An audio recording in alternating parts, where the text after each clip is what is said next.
Student, स्वागत है आप सबका संस्कार इंग्लिश पर चैनल पर। तो हमें पढ़ना है जो हमारा चैप्टर है सेकंड, जिसका नाम है प्रतिलोम त्रिकोणमितीय फलन। तो इस चैप्टर में टोटल 2 एक्सरसाइज दी गई हैं, 2.1 एंड 2.2। तो यहाँ पर जो हम पढ़ रहे हैं ये है पूरी एक्सरसाइज 2.1, यानी कि प्रश्नावली 2.1, और इसका हम फुल सॉल्यूशन करते हैं। तो यहाँ देखिए, पहला वाला जो क्वेश्चन है इसमें ये कहा जा रहा है कि निम्नलिखित प्रश्नों के मुख्य मान ज्ञात कीजिए। क्या ज्ञात करना है? हमें नीचे क्वेश्चन दिए गए हैं और इनका हमें मुख्य मान निकालना है। तो मुख्य मान निकालने के लिए सबसे पहली बात, हमारे पास होने चाहिए परिसर, और परिसर का मान हमें याद होना चाहिए। जैसे कि हमारे त्रिकोणमितीय फलन जो 6 होते हैं, साइन, कॉस, टेन, कॉसेक, सेक, कॉट, इन 6 में से हमारे पास 6 के क्या होने चाहिए? हमें परिसर याद होने चाहिए। अभी तो हमने आपको 6 के 6 परिसर यहाँ पर लिख दिए, लेकिन आगे चल करके आपको याद रहने चाहिए। जैसे कि साइन इनवर्स का जो परिसर है ये -π/2 से लेकर के π/2 होता है। अब इसको समझ में नहीं आ रहा तो कैसा? -π/2, तो -π/2 का मतलब हुआ, पाई का मतलब होता है लड़कों 180, और बटे का 2, और 2 का भाग जाएगा 180 में, यानी कि 90। तो -90 के बाद -60, -45, -23, 0, और आगे चल करके प्लस के 90 तक जाएगा। ठीक है, 0, 0 के बाद 30, 45, 60 और 90। इसका मतलब ये होता है कि जो साइन का मान है वो इतने के बीच में होगा। क्लियर? तो अब हमें इसका क्या करना है? निकालना है। इसी तरीके से साइन इनवर्स का परिसर हमने ये लिख दिया। कॉस इनवर्स का परिसर आपका 0 से पाई के बीच में होता है। टेन इनवर्स का परिसर आपका -π/2 से π/2 के बीच में होता है। कॉट इनवर्स का परिसर 0 से पाई के बीच में होता है। और कॉसेक इनवर्स का परिसर -π/2, π/2 और -0 तक होता है। और सेक इनवर्स का जो परिसर होता है वो 0, पाई, -π/2 के मध्य होता है। ठीक है, चलिए, तो जो पहला वाला क्वेश्चन है ये कह रहा है साइन इनवर्स -1/2। तो समझना है, सबसे पहले हमने माना कि ये जो साइन इनवर्स लिखा है, जो भी लिखा रहे यहाँ पर याद रखें, क्वेश्चन में जो भी कहा जाए, जैसे कि यहाँ कह रहा है साइन इनवर्स -1/2, तो हमने ये -1/2 और बराबर का लिख लिया थीटा। क्या लिख लिया? थीटा। फिर आगे चल करके ये जो साइन इनवर्स है ये बराबर के उस साइड जाएगा, तो हमारे पास बचेगा -1/2, और जो इनवर्स है उधर जाएगा तो हो जाएगा साइन। याद रखें, यहाँ का इनवर्स उधर जाएगा तो साइन, और ये क्या हो जाएगा? थीटा। तो इसे हम ऐसा भी लिख सकते हैं कि साइन थीटा बराबर -1/2। क्लियर है? अब देखें, हमें बात करनी है कि जो थीटा है, क्या है? थीटा। जो 1/2 है, क्या है? 1/2। 1/2 को हम क्या लिख सकते हैं? तो 1/2 मान होता है हमारे साइन 30 का। कितने का मान होता है? साइन 30 का। और साइन 30 को हम क्या लिख सकते हैं? तो साइन 30 को लिख सकते हैं π/6। कैसे? पाई का मतलब 180, और 180 में जब 6 का भाग जाएगा तो कितना आ जाएगा भाई? 30 आ जाएगा कि नहीं आ जाएगा? तो हम यहाँ पर 1/2 जो मान है ये साइन 30 का होता है, और साइन 30 को लिख सकते हैं साइन π/6। ठीक है, चलिए, तो यहाँ पर जो हमारा चल रहा था, इधर ये लिखा कि साइन थीटा बराबर का माइनस ज्यों का त्यों, और इसे लिखा साइन π/6। अब चूंकि हमारे पास एक फॉर्मूला होता है, ठीक है, और वो फॉर्मूला क्या है? तो ये है कि साइन, देखना, साइन माइनस थीटा बराबर माइनस साइन थीटा, और यहाँ ऐसा लिखा जाता है। लेकिन हमें इस फॉर्मूले को उल्टा यूज करना है, और उल्टा यूज करना है तो किस तरीके से लिखेंगे? तो हम लिखेंगे साइन देखिए, माइनस साइन थीटा बराबर का ये होता है साइन और माइनस थीटा। ये हमारा सूत्र है। हमने क्या बताया? होता है इस तरीके से, लेकिन हम इसको कैसा यूज करेंगे? उल्टा। और उल्टा यूज करेंगे तो ये हमारा साइन थीटा बराबर माइनस साइन, और थीटा की जगह कितना है? π/6 ना। थीटा की जगह कितना है? π/6।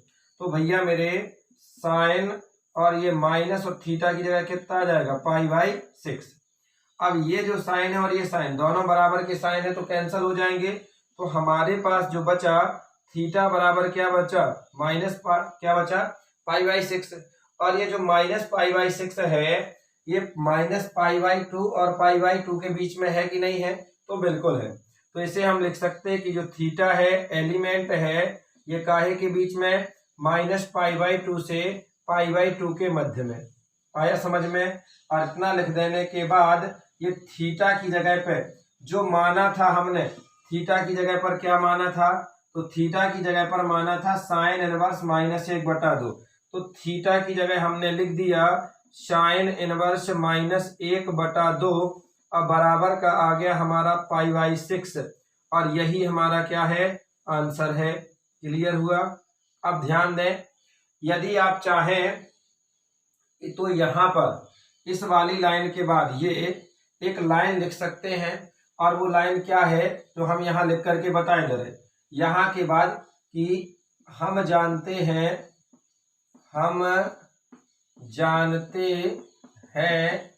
कि साइन इनवर्स के मुख्य मान का परिसर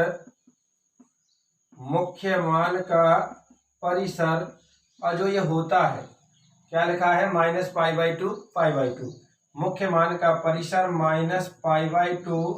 -π/2 लिख दिया अपन ने होता है। क्लियर। तो ये था। इस पंक्ति को हम कहाँ लिख सकते हैं कि यहाँ इस साइन थीटा -1/2 के बाद ऐसा लिख सकते हैं। क्लियर हो गया। इस तरीके से हमारा ये क्वेश्चन क्या हो गया सॉल्व हो गया। अब आ जाते हैं क्वेश्चन नंबर सेकंड पर। सेकंड नंबर का क्वेश्चन, तो सेकंड नंबर के क्वेश्चन में दिया गया है cos इनवर्स √3/2। तो हमने सबसे पहले आपसे क्या बताया कि जो निकालना है जो दिया गया है इसके बराबर में थीटा मानिए। तो हमने यहाँ पर लिखा माना कि जो भी दिया जाए, जैसे इधर दिया गया cos इनवर्स √3/2 बराबर हमने क्या मान लिया थीटा, और ये cos वहां चला जाएगा तो √3/2 बराबर का हो जाएगा cos थीटा। इसे हम लिख सकते हैं ऐसे कि cos थीटा बराबर √3/2। फिर इसके बाद वही लाइन लिखेंगे जो हमने पहले क्वेश्चन में इधर लिखी थी कि हम जानते हैं कि वहां साइन था, यहाँ पर क्या लिखेंगे cos इनवर्स थीटा के मुख्य मान का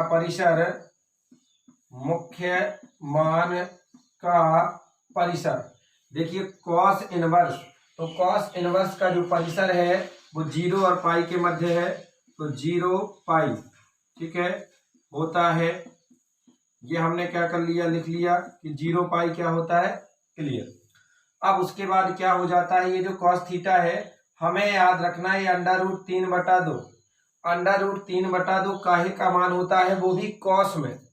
तो √3/2 जो मान होता है वो cos 30 का मान होता है, और cos 30 का जो मान होता है तो cos 30 को हम लिख सकते हैं भैया cos π/6। क्या लिख सकते हैं, cos 30 को हम लिख सकते हैं cos π/6। ठीक है। और जब cos π/6 लिखा जा सकता है तो देखिए ये लिखा अपन ने cos थीटा बराबर √3/2 की जगह हमने क्या लिख दिया cos π/6। अब cos से cos क्या हो जाएगा कैंसल, तो थीटा जो आया ये कितना निकल के आ गया, थीटा का मान निकल करके आ गया हमारा π/6। ठीक है। और जब थीटा का मान निकल के आ गया π/6 तो पाई में जब 6 का भाग देंगे तो वो अंदर ही है π/, तो ये वाला मतलब सही है। तो आगे लिखना है हमें कि जो थीटा एलिमेंट है काहे और काहे के बीच में, 0 और पाई के बीच में। तो अतः थीटा की जगह क्या रख देना भैया जो माना था, तो थीटा की जगह पे हमने cos इनवर्स √3/2 और बराबर का ये जो π/6 है ये, और इसे ब्रैकेट में बंद किया और ये आंसर हो गया। बिल्कुल सिंपल से तो क्वेश्चन है। 2 नंबर का क्वेश्चन आता है हमारे पेपर में। ये क्वेश्चन सेकंड कंप्लीट हो गया। अब आ जाते हैं क्वेश्चन नंबर थर्ड पर। क्वेश्चन नंबर ये थर्ड है और इसमें कह रहा है cosec इनवर्स 2। तो सबसे पहले वही काम करना जो हमने आपसे बताया था कि माना कि कॉसेक इनवर्स 2 बराबर थीटा, कॉसेक चला जाएगा इधर तो 2 बराबर का कॉसेक थीटा, और इसे ऐसा लिखा जा सकता है कि कॉसेक थीटा बराबर 2। हम जानते हैं कि यहाँ लिखा कॉसेक इनवर्स, नहीं देखिए कॉसेक इनवर्स ये थीटा के मुख्य मान का जो परिसर होता है वो कितने के कितने बीच होता है, तो ये जो कॉसेक का परिसर है ये -π/2 माइनस का 0, तो यही लिखना है -π/2 और ये माइनस का 0 होता है। और जब परिसर पता चल गया तो हमें ये जो 2 है ये 2 कॉसेक में काहे का मान होता है, 2 जो है ये कॉसेक में काहे का मान होता है, तो कॉसेक 30 का मान कितना होता है, 2 होता है। तो हम क्या करेंगे भाई, तो ये जो है ये कॉसेक थीटा बराबर 2 की जगह लिखेंगे कॉसेक 30, और 30 का मतलब है π/6, कॉसेक से कॉसेक चला जाएगा तो थीटा इक्वल बचा π/6, और ये जो थीटा है ये एलिमेंट है हमारा -5/2 π/2 और π/2 और -0, ठीक है। तो थीटा की जगह क्या लिखा जाएगा, तो थीटा की जगह लिखा जाएगा कॉसेक इनवर्स 2 और बराबर का π/6। ये इतने जल्दी से अपना आंसर आ गया क्वेश्चन नंबर 3 का। सिंपल आ रहा है कि नहीं आ रहा है, बस आपको ये याद होना चाहिए और मान याद होना चाहिए कि ये मान इसमें कितने का होता है। चलिए चौथे वाले क्वेश्चन पे आ जाते हैं।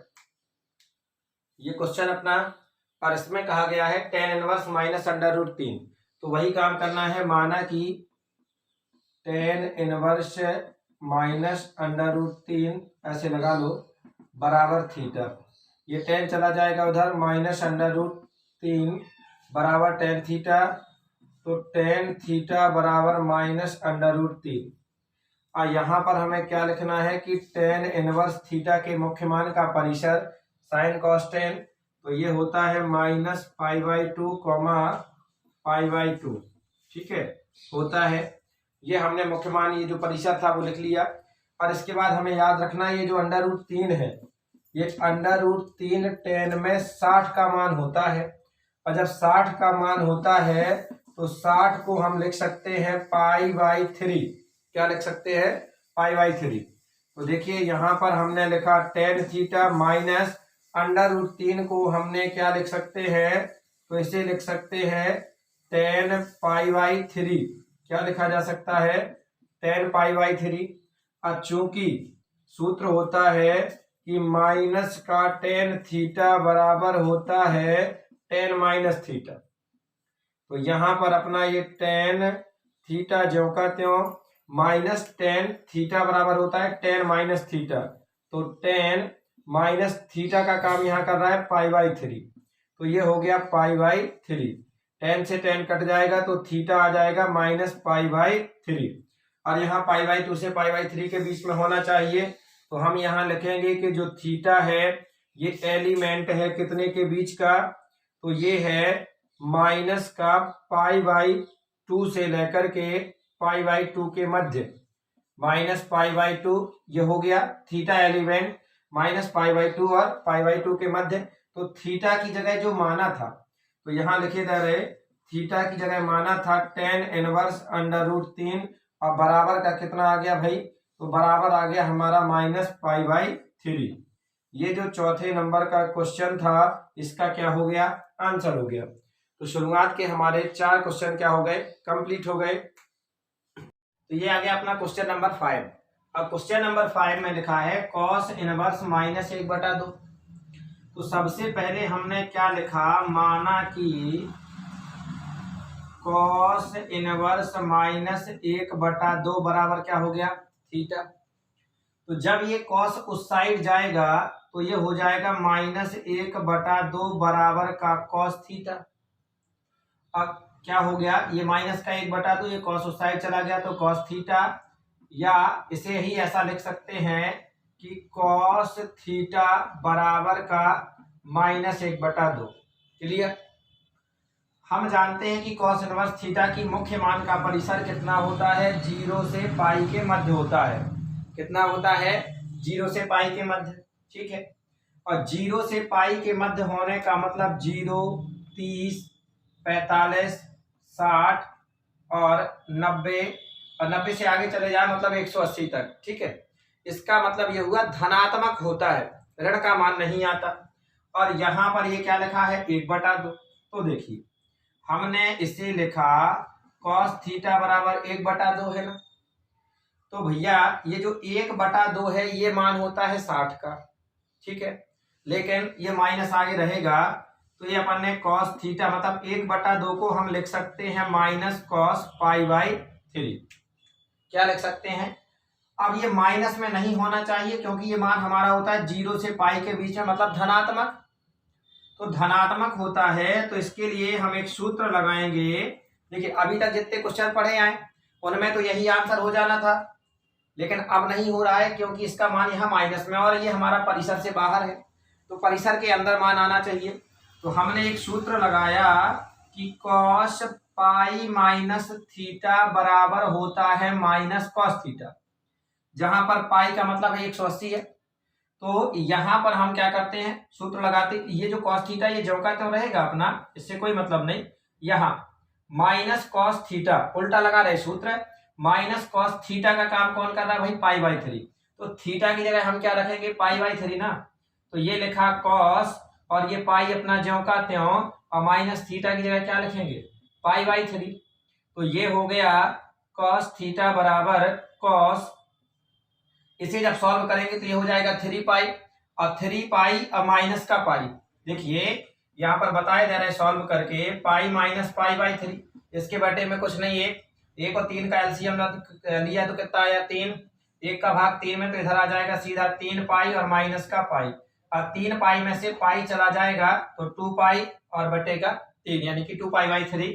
तो यहाँ हम क्या लिखेंगे, 2 π/3। क्लियर हुआ, कॉस से कॉस अपना कैंसल, तो थीटा बराबर आ गया हमारे पास 2 π/3।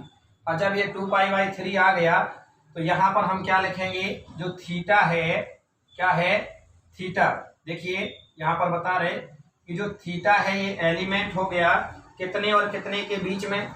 यहाँ हम क्या करते हैं, जो परिसर होता है उस परिसर के मध्य में हम वो परिसर यहाँ पर लिख देते हैं कि थीटा का जो मान आया वो 0 से पाई के बीच में आ गया कि नहीं आ गया, ये धनात्मक आ गया, और 2 π/3 तो ये पाई के अंदर ही रहेगा। अब यहाँ पर यहाँ थीटा की जगह हम मान रखते हैं, थीटा की जगह क्या रखना है, थीटा बराबर रख दिया cos इनवर्स माइनस 1/2 बराबर का कितना है भाई, बराबर का है 2 π/3, और ये क्या हो गया अपना आंसर।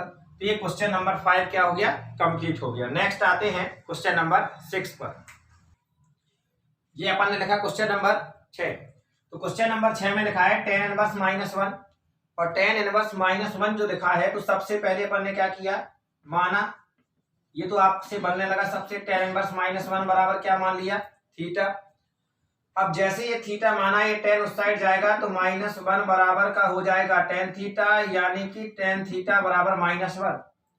और ये हमने पहले से ही लिख दिया कि हम जानते हैं कि tan इनवर्स थीटा की मुख्य मान का परिसर, तो tan इनवर्स थीटा की मुख्य मान का परिसर -π/2 से π/2 के मध्य होता है।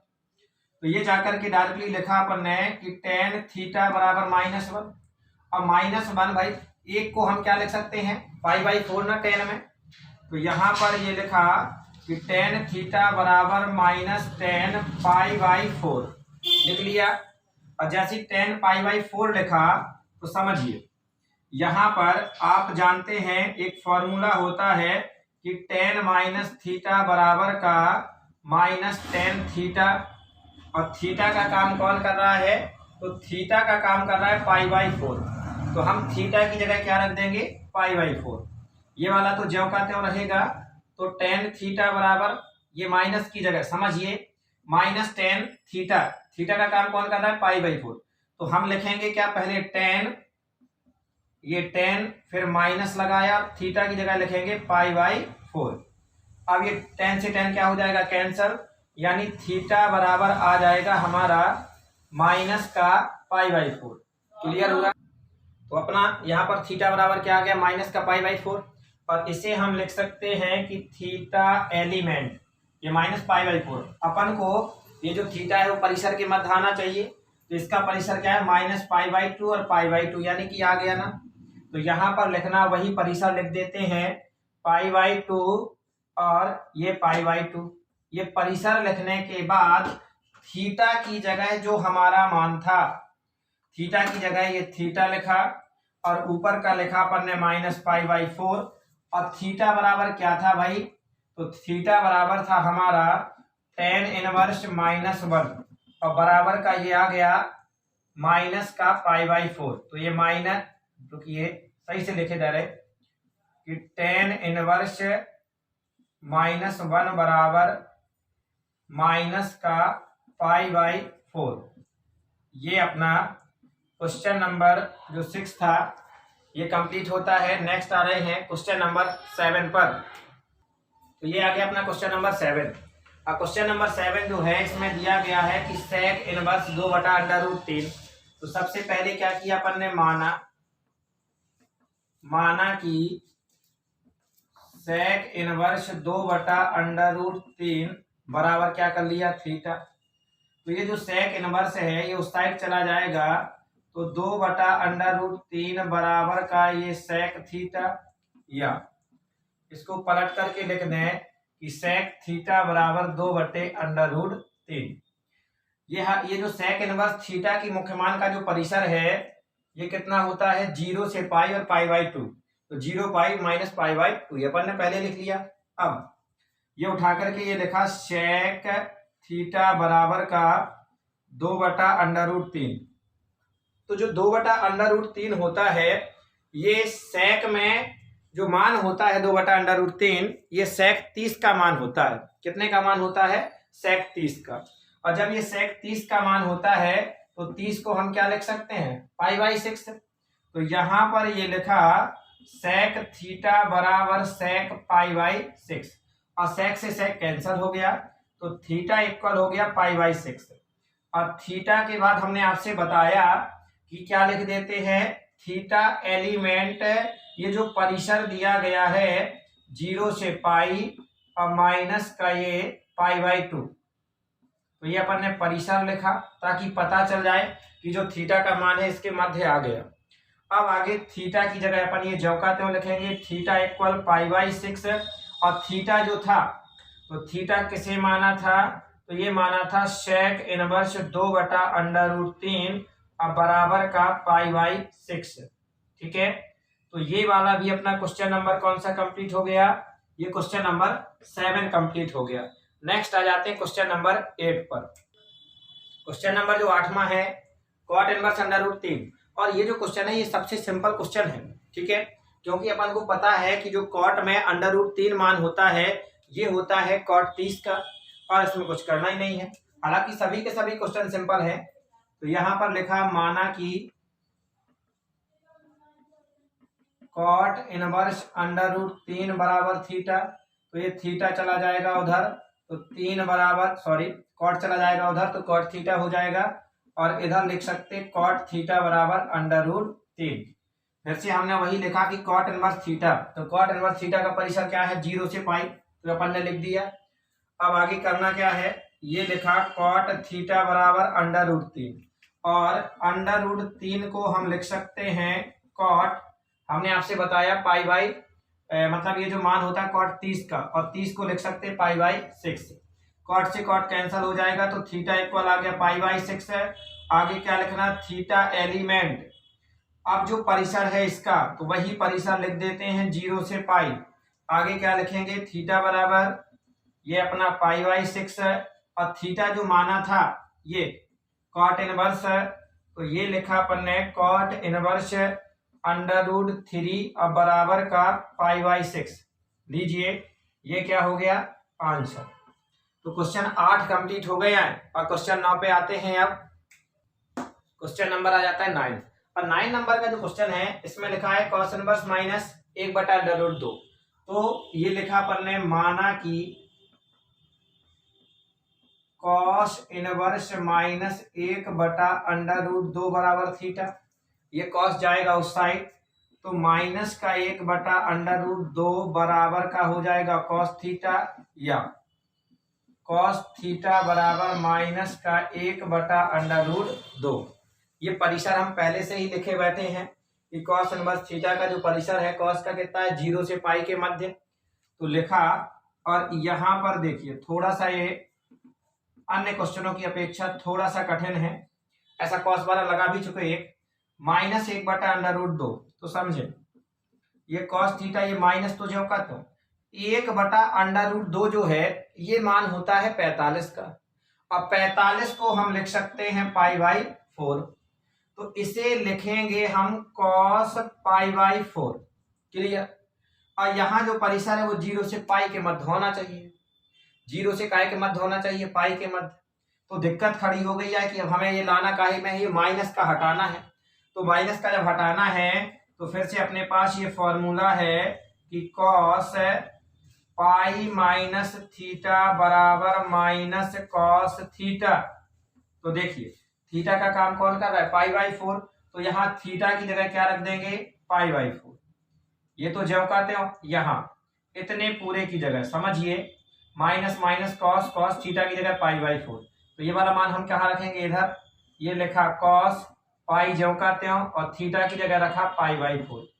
अब π/4 को जब हम सॉल्व करते हैं, क्या करते हैं, सॉल्व, तो पाई माइनस π/4, तो ये 4 आ जाएगा इधर, तो 4 पाई माइनस का पाई और बटे का ये 4, और 4 में से पाई चला जाएगा तो कितना बचेगा, 3π/4 बचेगा ना। तो यहाँ पर क्या आ जाएगा भाई, ये कॉस से कॉस चला गया अपना, ठीक है। चलो एक लाइन बढ़ा देते हैं कि कॉस थीटा बराबर कॉस 3π/4, और कॉस से कॉस चला गया तो थीटा बराबर आ गया π/4। और ये जो थीटा है हमारा, ये जो एलिमेंट है किसके मध्य आ गया, जो हमारा परिसर था।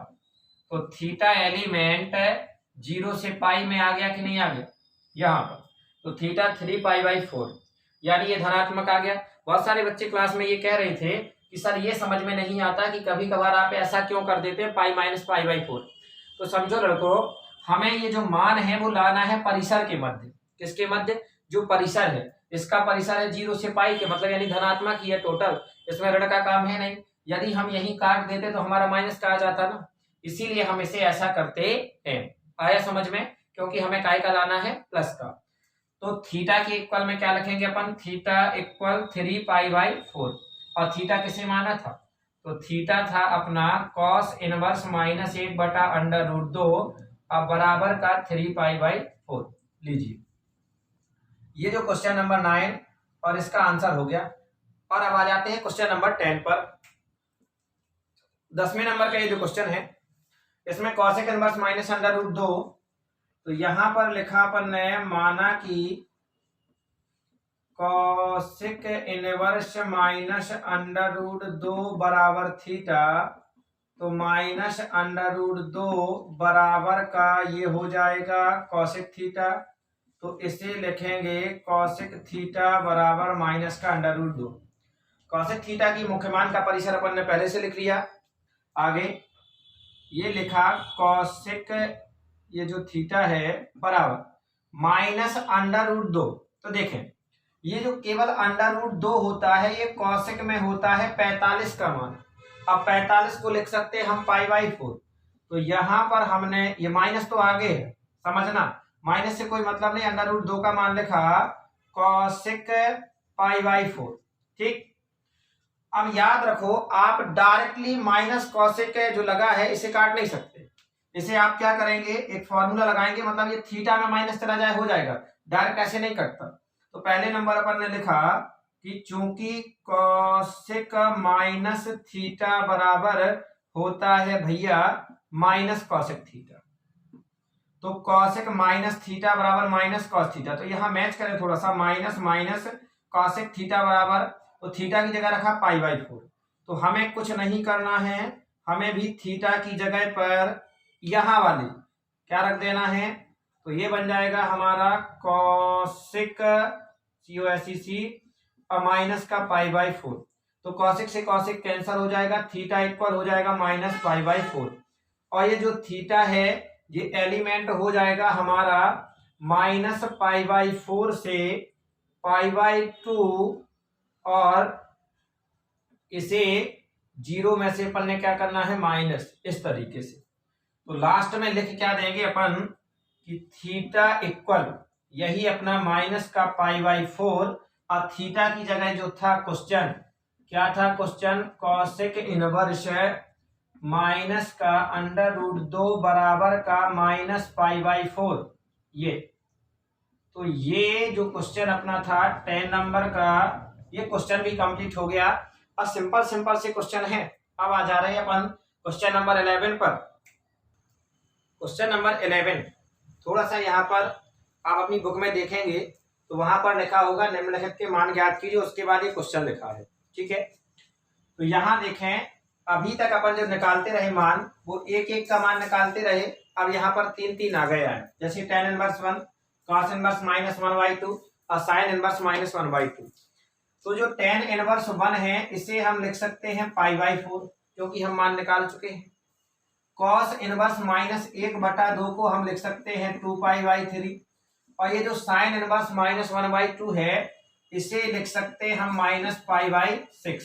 क्लियर? तो देखें ये क्या हो जाएगा π/4, ये हो जाएगा 2π/3, अब प्लस और माइनस का गुणा हुआ तो क्या हो गया माइनस, और ये हो जाएगा π/6। और 4 और 3 और 6 का जब एलसीएम लिया जाता है तो 12 आएगा। 4, 3 और 6, तो 2 से काटा तो 2 आया, 3 आया, 3 आया, तो 3 से भी काट दें तो 2, 1, 1, 3 दूनी 6 दूनी 12, ठीक है। सबसे बन जाता है एलसीएम निकालते तो इसका एलसीएम आया 12, और 4 से भाग देंगे 12 में तो आएगा 3, और 3 का पाई में गुणा करेंगे तो 3 पाई, 3 का भाग देंगे 12 में तो आएगा 4, और 4 का 2 में गुणा होगा तो 4 दूनी 8 पाई, माइनस 6 का भाग देंगे तो 2, और 2 का गुणा करेंगे तो यहाँ पर कितना आ जाएगा 2 पाई। 8 और 3 हो जाएगा अपना 11 पाई, और 11 पाई और माइनस का 2 पाई और बटे का 12, तो 11 पाई में से 2 पाई चला जाएगा तो हो जाएगा 9 पाई और बटे का 12, यही आंसर। अब ये जो सब चीजें हैं यहाँ पर ये वाला चिन्ह लगा सकते हैं आप, बराबर वाला। क्यों लगाएंगे? क्योंकि आपको ये जो मान निकाला है इतने के बराबर निकल के आया है, और लिखना चाहे लास्ट में आंसर में आप क्या लिखेंगे, ये सभी चीजें यहाँ पर लिख देंगे। क्लियर हुआ? तो क्वेश्चन नंबर हमारा 11 कंप्लीट हो गया। क्वेश्चन नंबर 12, ये भी बिल्कुल सिंपल क्वेश्चन है, कठिन नहीं है। जैसे आपका cos इनवर्स 1/2 + 2 sin इनवर्स 1/2। अच्छा एक काम कर लेना आप लोग, यहाँ पर लिख लेना कि चूंकि cos इनवर्स 1/2 बराबर होता है π/3, वाह आपका जो sin इनवर्स 1/2 है ये बराबर में क्या होता है π/6, ठीक है। चलो ये लिख लेना, जैसे पिछला वाला क्वेश्चन था उसमें भी आप लिख सकते हैं कि जैसे हमने बताया था tan इनवर्स 1 बराबर कितना π/4, तो आप लिख सकते हैं tan इनवर्स 1 बराबर π/4, ठीक है।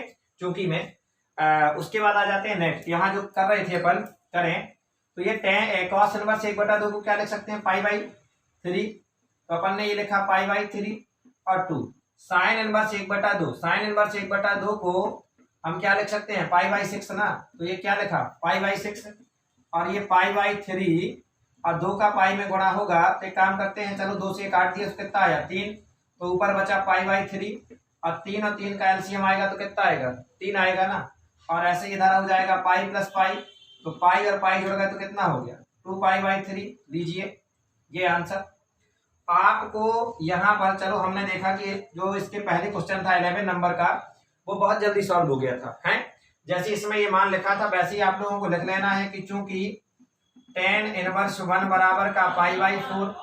नेक्स्ट क्या था उसमें क्वेश्चन में हम चेक किए ले रहे हैं, क्वेश्चन में था इसके पहले आपका cosec इनवर्स -1/2, यही था ना।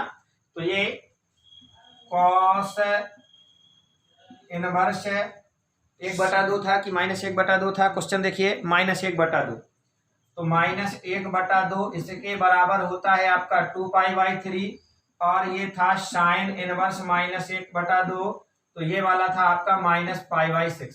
ये आपको क्वेश्चन नंबर जो 11 था उसमें आपको क्या कर लेना, लिख लेना, उसके बाद सॉल्व कर लेना। क्लियर हुआ? चलिए तो ये 12 के 12 क्वेश्चन कंप्लीट हो गए। नेक्स्ट आपके जो लास्ट में जो 2 क्वेश्चन है ऑब्जेक्टिव टाइप के, वो क्वेश्चन भी हम आपके सॉल्व करा रहे हैं। तो लिख रहे हैं क्वेश्चन नंबर 13। क्वेश्चन जो 13 ये ऑब्जेक्टिव टाइप क्वेश्चन है। इसमें लिखा है कि साइन इनवर्स एक्स बराबर वाई, तो इन चार में से हमें ऑप्शन बताना। तो ये जो दिया गया है ये परिसर के रूप में दिया गया है। तो पहले नंबर हम साइन इनवर्स का परिसर देखते हैं कितना है। तो साइन इनवर्स का परिसर जो है ये -π/2 और π/2 के बीच में। -π/2 और π/2 का मतलब जो है कि ये -π/2 हो सकता है और इससे आगे की ओर, और π/2 प्लस का हो सकता है और उससे पीछे की ओर। ठीक है, तो इसका मतलब है कि चिन्ह कौन सा होना चाहिए। इसका मतलब ये वाला जो चिन्ह है, जैसे अगर मान लीजिए किसी संख्या के पहले ये लिखा, समझिए इसको बताए दे रहे हम, अगर ये लिखा है -4 और x और ये 4, इसका मतलब हुआ इस x का मान -4 से बड़ा है लेकिन 4 नहीं है, और 4 से छोटा है लेकिन 4 नहीं है। अगर यहाँ पर ये चिन्ह लग गया, यहाँ पर ये चिन्ह लग गया, इसका मतलब -4 भी हो सकता है और 4 के बाद आगे चल करके -3, -2, -1 कुछ भी हो सकता है। और यहाँ पर लेकिन 4 से पहले आएगा, 4 से पहले मतलब 3 तक जाएगा। और अगर ये भी लग गया तो इसका मतलब होता है कि इसका जो x का मान है वो -4 हो सकता है, -4 से लेकर के +4 तक हो सकता है, यानी 4 भी होगा। आया समझ में कि नहीं आया। तो आपको दिख रहा होगा कि ये -π/2 और π/2, तो यहाँ पर बस 4 की जगह आप -π/2 कर दो, ग्रेटर लगा दो, x लगा दो, ये दोनों लगा करके और π/2 कर दो। और ऐसा कहीं ऑप्शन मिल रहा हो तो फटाफट आंसर लगा दो। तो यहाँ पर पहले वाले में आपको मिल रहा है ग्रेटर और ये इक्वल, ग्रेटर इक्वल यहाँ जो दिख रहे हैं आपको, लेकिन यहाँ x दिया, यहाँ 0 दिया। मैंने आपसे क्या बताया, -π/2 और प्लस का π/2 होना चाहिए। तो यहाँ पर आए ये माइनस का π/2 और प्लस का π/2 और दोनों के दोनों चिन्ह भी वही मिल रहे हैं। तो कौन सा आंसर सही हो जाएगा, बी नंबर। अब आपको दिख रहा है कि सर ये -π/2 और π/2 चौथे नंबर भी दिख रहे हैं, और चौथे नंबर दिख रहे हैं तो यहाँ इक्वल नहीं है। अगर ये लाइन ये चिन्ह लगा होता तो ये वाला होता। समझ में आया कि नहीं आया, क्लियर। तो याद रखिए लेना, इसका कौन सा आंसर है, बी नंबर का। और क्वेश्चन नंबर लास्ट हमारी एक्सरसाइज का 14 नंबर का, ये भी ऑब्जेक्टिव टाइप क्वेश्चन है। तो देखते हैं क्वेश्चन नंबर 14, और 14वें नंबर पे यहाँ पर है tan इनवर्स √3 माइनस का sec इनवर्स माइनस √2 का मान बराबर है। तो पहले नंबर हमें इनके मान पता होने चाहिए, किसका और इसका मान क्या है। इसका जैसे ही मान अगर आपको निकल के आ गया तो आप आराम से क्या कर सकते हैं, लगा सकते हैं। तो √3 जो है ये काहे का मान होता है भाई, याद है आप लोगों को 10 में मैंने आप लोगों को बताया था कि कुछ याद हो चाहे ना हो, √3 1 और 1/√3। ठीक है, तो यहाँ 1/√3 ये काहे के होते हैं, tan 30 का, tan 45 का, tan 60 का, और उल्टा कर दो तो cot के बन जाते हैं, cot 30 का, cot 45 का और cot 60 का। तो यहाँ √3 दिया गया है, √3 का मतलब क्या हुआ, ये काहे का हो जाएगा भैया, tan के 60 का। और tan 60 को हम क्या लिख सकते हैं, π/3 ना। तो इसे लिखा अपन ने π/3 और माइनस ये जो मान है ये लिखा जाएगा 2π/3, और सॉल्व करते हैं तो कितना आ जाएगा भाई, ये आ जाएगा 3, और यहाँ पर हो जाएगा पाई और माइनस का 2π, और पाई में से 2π जाएगा तो -π/3। कहाँ पर दिख रहा है ऐसा ऑप्शन, पहले नंबर पाई है, दूसरे नंबर -π/3, और ये आंसर हो गया। और आंसर होने के साथ साथ टोटल आपकी जो एक्सरसाइज थी वो भी कंप्लीट हो गई। तो इस एक्सरसाइज के जितने भी क्वेश्चन थे 14 के 14 क्वेश्चन अपन ने सॉल्व कर लिए। तो पढ़ लेना है, लिख लेना है और अच्छे से समझ लेना है। यदि कहीं समझ में नहीं आ रहा है तो वीडियो को बार बार देख लेना है। और उसके बाद हम आप लोगों से मिलेंगे एक्सरसाइज जो है अपनी 2.2 पर। कुछ क्वेश्चन हमने यहाँ पर जल्दी जल्दी लगाए हैं, इसलिए क्योंकि शुरुआत के क्वेश्चन यदि अपन को समझ में आ गए तो उससे रिलेटेड जो क्वेश्चन हैं उनको बार बार समझने की आवश्यकता ही नहीं होती है। क्लियर हुआ कि नहीं हुआ। तो पढ़ते रहना है, मुस्कुराते रहना, और नेक्स्ट वाली एक्सरसाइज यानी कि एक्सरसाइज 2.2 में हमारी मुलाकात होगी। जय राम जी की।